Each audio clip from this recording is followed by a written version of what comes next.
सुंदरगढ़ के हाईवे पर एक बसंती नाम की औरत ने बुढ़िया का ढाबा नाम का एक ढाबा खोल रखा था।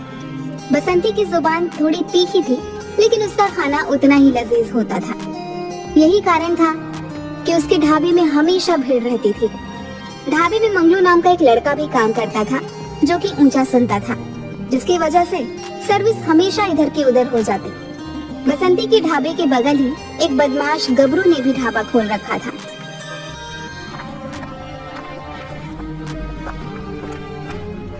मंगलू, 7 नंबर टेबल पे जाके कस्टमर का ऑर्डर ले लो।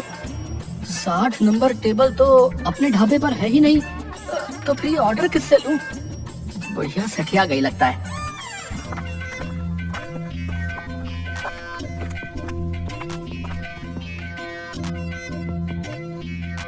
तुझे कब बोल दिया था मैंने कि 7 नंबर टेबल पर बैठे कस्टमर का ऑर्डर ले ले, लेकिन तू सिर्फ इधर से उधर घूम रहा है तब से।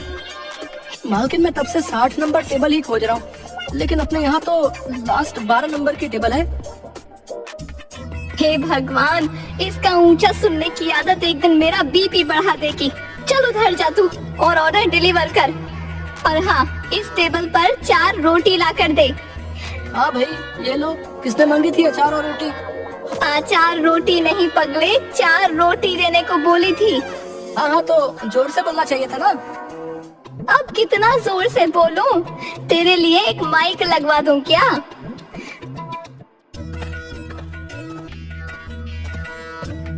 मंगलू, अरे ओ मंगलू, अरे इधर जल्दी से आ, एक बात पूछनी है। आया भैया, 1 मिनट। हाँ भैया, ये लो आपकी हल्दी। अबे मैं बोला जल्दी आओ, न कि हल्दी लाओ। ए भगवान, कैसे कैसे नमूने बनाकर रख छोड़े हैं इस जहां में तूने। भैया मंगलू, तुम कौन सा मसाला इस्तेमाल करते हो? मेरा मसाला का नाम चंपू कुमार है, लेकिन उसकी तो शादी हो गई है। अपनी बबली के लिए कोई और देख लो। कमीने, चल भाग यहाँ से। एक दिन एक ट्रक ड्राइवर ओ मैं निकला ओ गड्डी लेके ओ सड़क पे वो एक मोड़ आया, ओथे गड्डी छोड़ आया। ओए गबरू के ढाबे पर आकर अपना ट्रक रोकता है। ओ छोटू, ओ इधर आओ। ओए अपने मालिक को बुला और कुछ खाने के लिए गल करनी है। ओ सरदार जी, मेरी हाइट पर मत जाओ। बोर्ड पर देखो, गबरू का ढाबा है ये, और मैं हूँ गबरू। ओहो, कमाल हो गया जी। और छोटे पैक में बड़ा धमाका।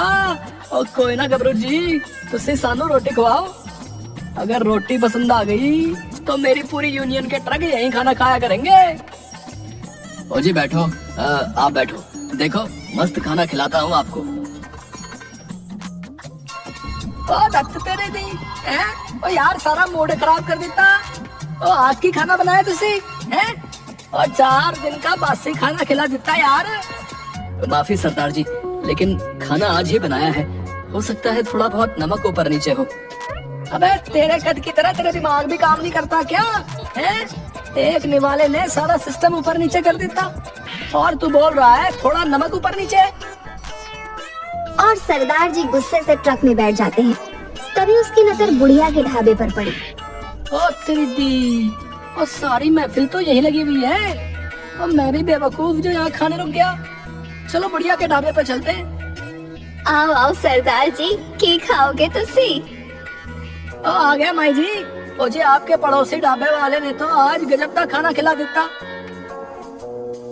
अरे आप कहाँ उस ठग के यहाँ रुक गए? वो तो एक नंबर का हरामी है। और सही कहा माई, अगर गलती नाल खाना खा लेंदा तो गड्डी आज अमृतसर नहीं लाहौर च रुकनी सी। ये सब होता देख गबरू अंदर ही अंदर बुढ़िया के ढाबे से किलसा बैठा था।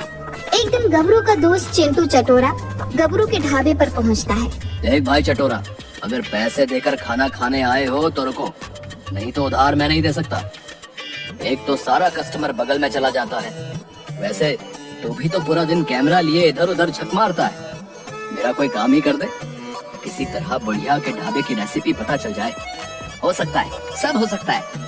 अपकमिंग फेमस फूड ब्लॉगर है ये चिंटू चटोरा। मेरे दोस्त, तुझे भी फायदा दूंगा, तू बस मेरा ये काम कर दे। अगर तू अपने ढाबे में 20% का प्रॉफिट देता है तो मैं यूट्यूबर बनकर बसंती से उसके टेस्टी खाने का राज उगलवा लूंगा। ठीक है, तो फिर किसी तरह से तू मुझे उसके ढाबे पर एंट्री करवा दे। नमस्कार काकी। अरे कैसे हो गबरू? मैं ठीक हूँ काकी, आप बताओ। बस किसी तरह चल रहा है, आप जैसा नहीं है। इधर भी सब ठीक चल रहा है। और काम कैसा चल रहा है?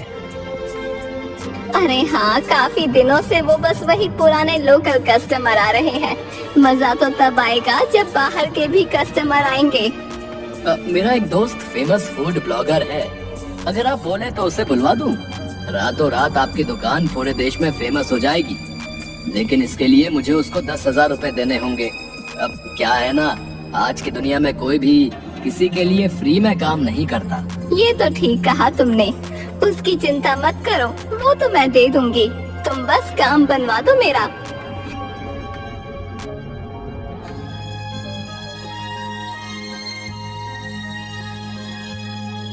वाओ, अब आएगा मजा।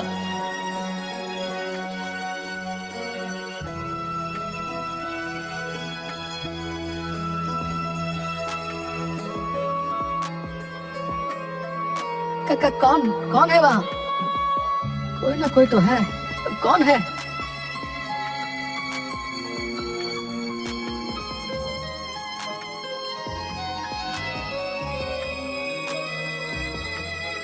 लगता है कोई बिल्ली रही होगी।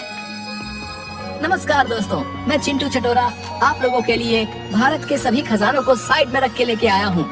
स्वाद का खजाना।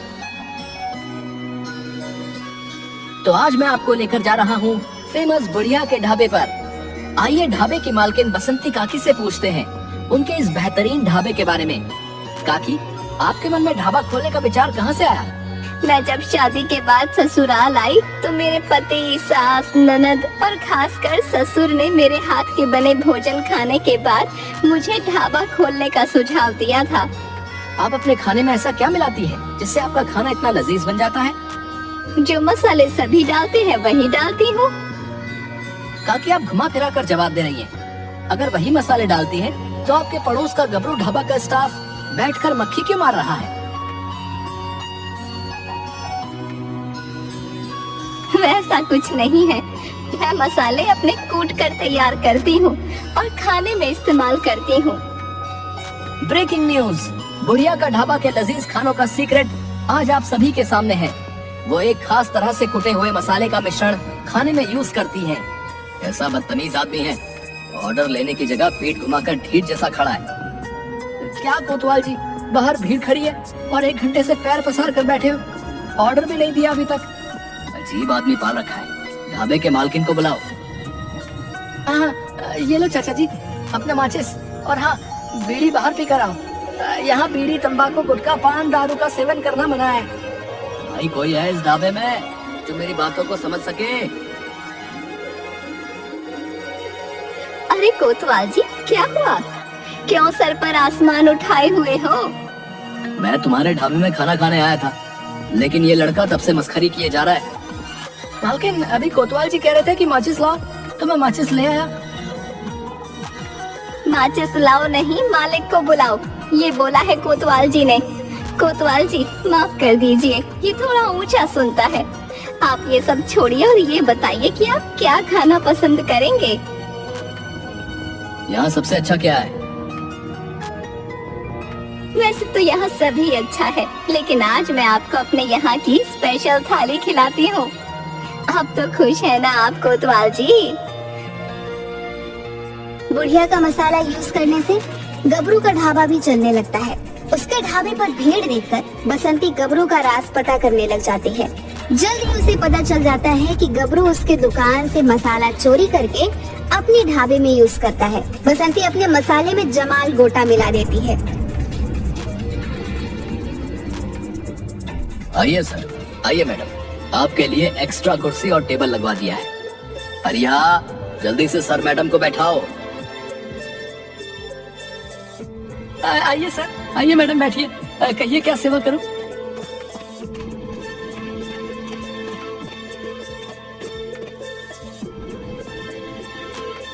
अरे, अब ये क्या हो रहा है हरिया? पता नहीं मालिक, सब पूछने पर यही बता रहे हैं कि आकर बताता हूँ। अबे सामने से हट जाओ। अरे रे, सभी पैसे दिए हैं या नहीं? नहीं मालिक, कोई रुकेगा तो देगा ना। देखो देखो, वो पंडित जी चुपके से कमंडल लिए निकल रहे हैं। अरे पंडित जी, थोड़ा देर रुक जाओ, आपका बिल रेडी है। दूर भाग जा धर्मी। जाने से कौन रोक रहा है, पर पैसा देकर जाओ। मारूंगा अभी।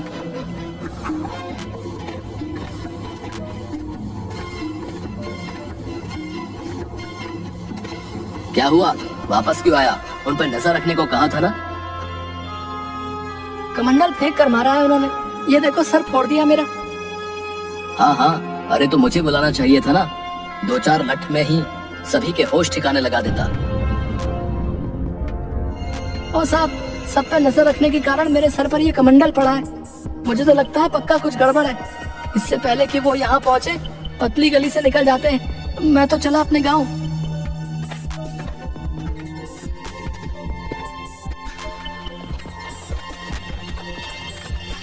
लगता है भाइयों, इन्होंने पक्का खाने में कुछ गलत चीज मिलाई है। ये सब मेरा नहीं, उस बसंती का किया धरा है। उसी का मसाला मैंने आज के खाने में मिलाया था। पक्का उसी ने कुछ किया है।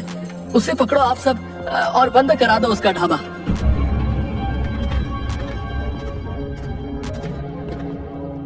मेरा मसाला तेरे पास कहाँ से आया?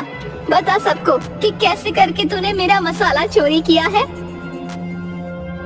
मुझको माफ कर दो बसंती काकी, लालच में आके मैंने आपका वो मसाला चुरा लिया था। वाह भाई, देखो तो सही, उल्टा चोर कोतवाल को डांटे हैं। सुनो भाइयों, ऐसे चोर की हमारे यहाँ कोई जगह नहीं। तोड़ो इसका ढाबा।